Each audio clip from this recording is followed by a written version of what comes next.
Alors, vous me direz donc, mais tout cela est bien beau, je te remercie, tu nous as cité 5 étapes, mais c'est plus difficile à faire qu'à dire. Alors, en pratique, comment ça se passe?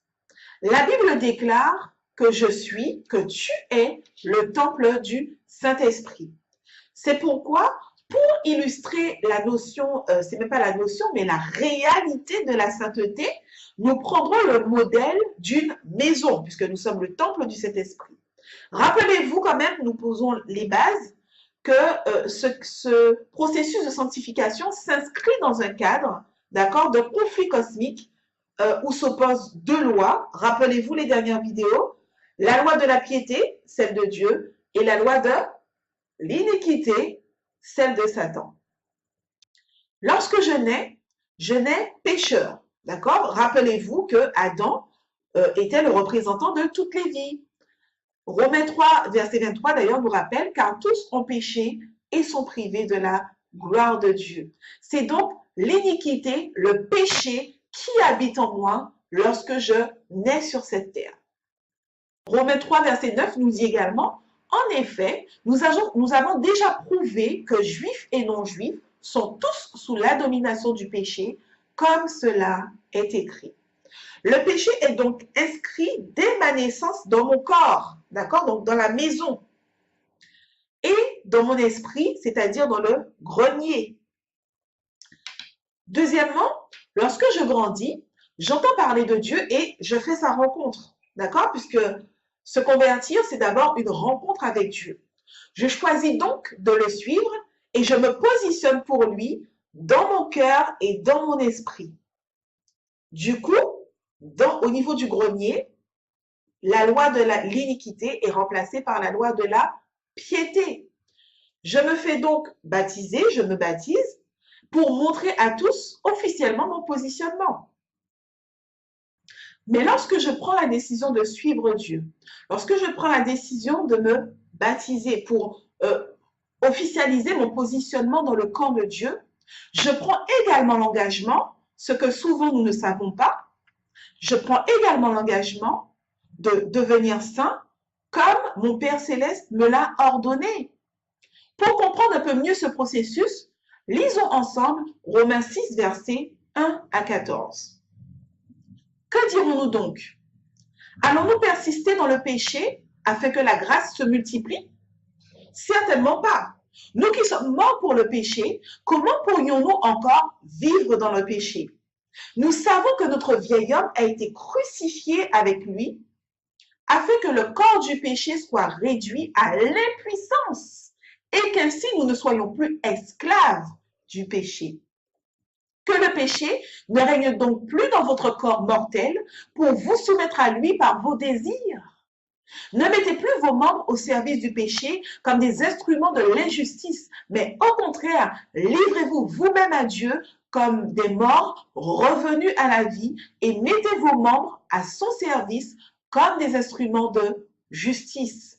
En effet, le péché n'aura plus de pouvoir sur vous puisque vous n'êtes plus sous la loi, mais sous la grâce. Mes amis, je vous invite à relire attentivement ce texte à la maison. Dieu nous a assuré d'avoir la victoire sur le péché par la mort et la résurrection de Jésus-Christ qui lui-même n'a jamais péché. Toi, tu as déjà la victoire au nom de Jésus. Pas de doute, c'est une certitude, mes amis. La parole de Dieu est claire. Cependant, comment toi tu te positionnes aujourd'hui? Es-tu partisan du moindre effort et ainsi tu décides de rester sous la domination du péché malgré tout? Ou est-ce que tu as décidé de lutter en vue d'avoir la victoire car ton objectif est de rencontrer Dieu? Troisièmement, tu t'es positionné dans ton cœur et ton esprit pour la loi de et observer la loi de la piété. Seulement, ton corps, lui, ta maison, est empreint de péché. Il est donc encore corruptible. Il est de nature pécheresse, n'oublie pas. Cela veut dire qu'il tend naturellement vers le péché, donc vers l'iniquité. Ton corps est donc entaché. Il est sale.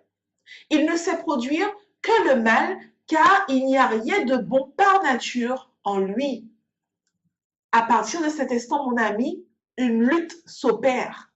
Car il te faut réclamer le Saint-Esprit. Il est important pour qu'il puisse te faire grâce et pour qu'il puisse t'accorder la victoire.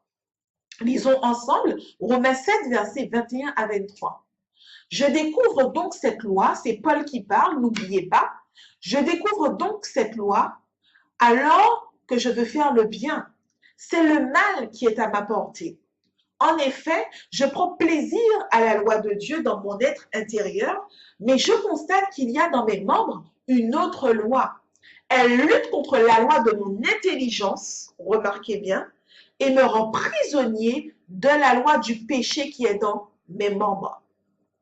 Paul est en train d'expliquer qu'il y a une lutte entre mon esprit qui a adhéré à la loi de la piété et mon corps qui lui est soumis à la puissance du péché.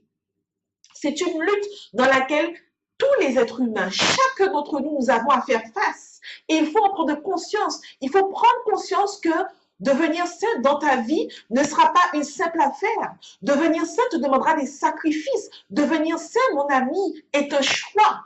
Devenir saint te demandera de lutter.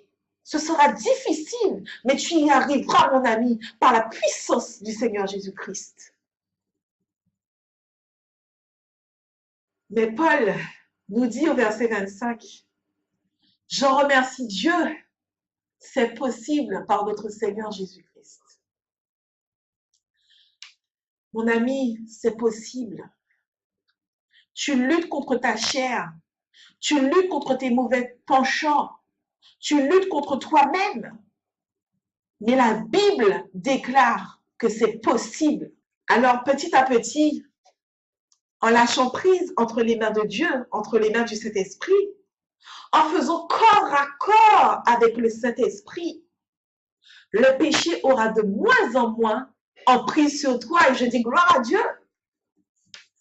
Petit à petit, le péché n'aura plus d'emprise sur toi. Jusqu'au jour où il n'aura plus du tout prise sur toi et tu seras libéré, tu seras saint, mon ami. Oui,